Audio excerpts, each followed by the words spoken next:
नमस्कार। आज हम बात करने वाले हैं आधुनिक भारतीय इतिहास के एक बहुत ही अहम मोड़ की, भारतीय राष्ट्रीय कांग्रेस के जन्म की। ये सिर्फ एक संगठन का बनना नहीं था, ये उस आंदोलन की शुरुआत थी जो आगे चलकर भारत को आज़ादी की दहलीज तक ले जाने वाला था। तो चलिए सीधे उस सवाल पर आते हैं जो हमेशा से चर्चा में रहा है। एक थ्योरी है कि कांग्रेस की स्थापना असल में अंग्रेजों की ही एक चाल थी। क्या इस बात में कोई सच्चाई है? क्या भारत के पहले राष्ट्रीय राजनीतिक संगठन की बुनियाद सच में एक साजिश पर रखी गई थी? तो ये जो साजिश वाली बात है ना, इसे कहते हैं सेफ्टी वाल्व थ्योरी। इसका मतलब ये है कि जैसे प्रेशर कुकर में एक सेफ्टी वाल्व होता है जो ज्यादा भाप बनने पर उसे बाहर निकाल देता है ताकि कुकर फट ना जाए, ठीक वैसे ही कांग्रेस को इसलिए बनाया गया था ताकि भारतीयों के गुस्से को एक कंट्रोल्ड तरीके से बाहर निकाला जा सके। मकसद था 1857 जैसी कोई और बड़ी क्रांति होने से रोकना। लेकिन कहानी में एक और मोड़ है। आज के इतिहासकार एक बिल्कुल अलग थ्योरी सामने रखते हैं, लाइटनिंग कंडक्टर थ्योरी। और मजे की बात यह है कि ये दोनों थ्योरीज एक दूसरे से बिल्कुल उल्टी हैं। इस थ्योरी के मुताबिक शुरुआती भारतीय राष्ट्रवादी बहुत होशियार थे। उन्होंने एओ ह्यूम जैसे एक अंग्रेज को आगे रखा ताकि वो ब्रिटिश सरकार के सीधे गुस्से से बच सकें। एक तरह से ह्यूम ने लाइटनिंग कंडक्टर का काम किया, जिसने सरकारी बिजली को संगठन पर गिरने से रोक लिया। तो सवाल ये है, ह्यूम ने कांग्रेस का इस्तेमाल किया या कांग्रेस ने ह्यूम का? तो अब सवाल ये उठता है कि सच क्या है। इस गुत्थी को सुलझाने के लिए हमें पहले ये समझना होगा कि कांग्रेस असल में बनी कैसे थी। चलिए देखते हैं कि कैसे एक छोटा सा आइडिया एक बहुत बड़े आंदोलन में तब्दील हो गया।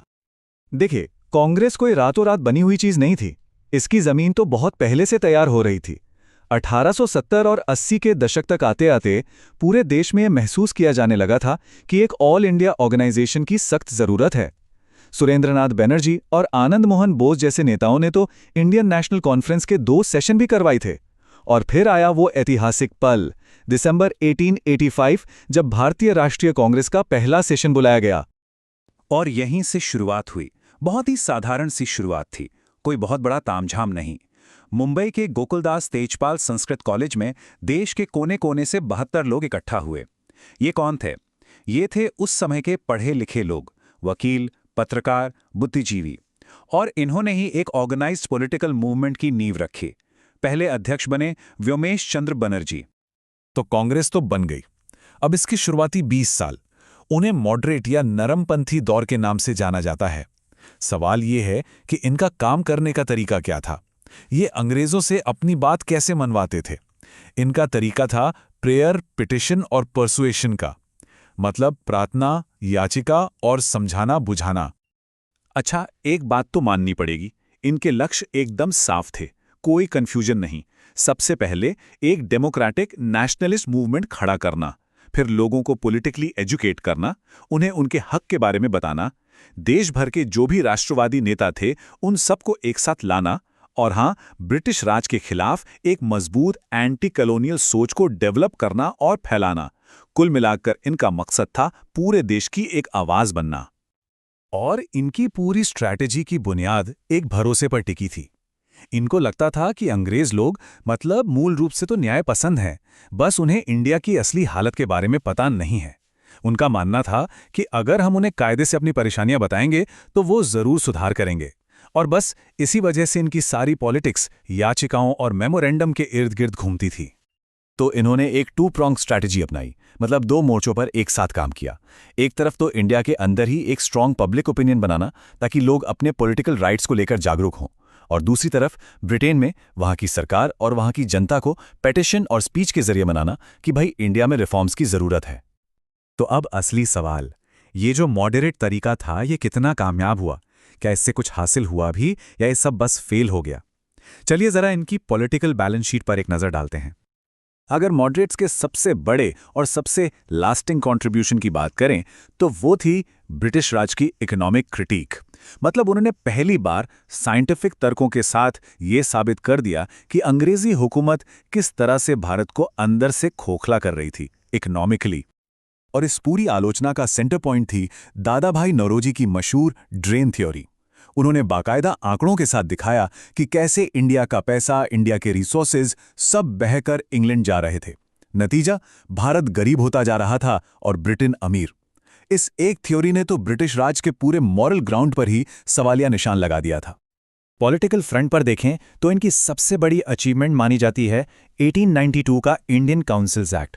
पर सच कहें तो ये एक मिक्स्ड बैग था। हाँ, कुछ फायदे हुए, जैसे काउंसिल्स में इंडियन मेंबर्स की संख्या बढ़ गई, बजट पर चर्चा करने का अधिकार मिल गया, लेकिन असली पावर तो अभी भी अंग्रेजों के पास ही थी। बजट पर वोट नहीं कर सकते थे और ना ही कोई सप्लीमेंट्री सवाल पूछ सकते थे। और यही शायद इनकी सबसे बड़ी कमजोरी भी थी। ये जो पूरा मॉडरेट मूवमेंट था ना, ये पढ़े लिखे शहरी मिडिल क्लास तक ही सिमट कर रह गया था। ये लोग आम जनता से, किसानों से, मजदूरों से उनसे कनेक्ट नहीं कर पाए।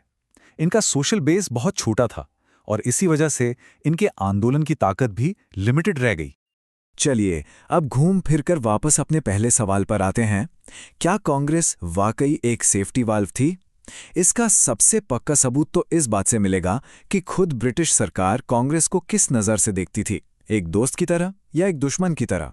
चलिए पता लगाते हैं। शुरू में तो ब्रिटिश सरकार ने कांग्रेस को ज्यादा तवज्जो नहीं दी, इग्नोर करती रही। लेकिन जैसे ही कांग्रेस ने उनकी पॉलिसीज, खासकर इकोनॉमिक पॉलिसीज की आलोचना शुरू की, सरकार का पूरा रवैया ही बदल गया। जो सरकार कल तक न्यूट्रल थी, अब वो खुलकर कांग्रेस के खिलाफ हो गई। और इसका सबसे बड़ा सबूत है वाइसरॉय लॉर्ड डफरिन खुद। हाँ, वही डफरिन जिनके बारे में कहा जाता है कि उनकी ही इजाजत से ह्यूम ने कांग्रेस बनाई थी।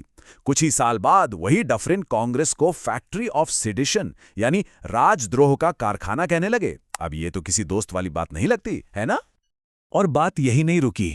1900 में तो वाइसरॉय लॉर्ड कर्जन एक कदम और आगे निकल गए। उन्होंने कहा कि उनकी एक बड़ी एम्बिशन है कांग्रेस को उसकी शांतिपूर्ण मौत में मदद करना। अब जरा सोचिए, अगर कांग्रेस अंग्रेजों का ही बनाया सेफ्टी वॉल्व थी, तो कोई वाइसरॉय उसे खत्म करने की बात क्यों करेगा भला? तो फैसला एकदम साफ है। ब्रिटिश सरकार का ये दुश्मनी भरा रवैया, डफरिन और कर्जन के ये बयान, ये सब एक ही तरफ इशारा करते हैं। कांग्रेस कोई ब्रिटिश साजिश नहीं थी। ये एक असली नेशनलिस्ट ऑर्गेनाइजेशन थी जिसे ब्रिटिश एम्पायर अपने लिए एक बहुत बड़ा खतरा मानता था।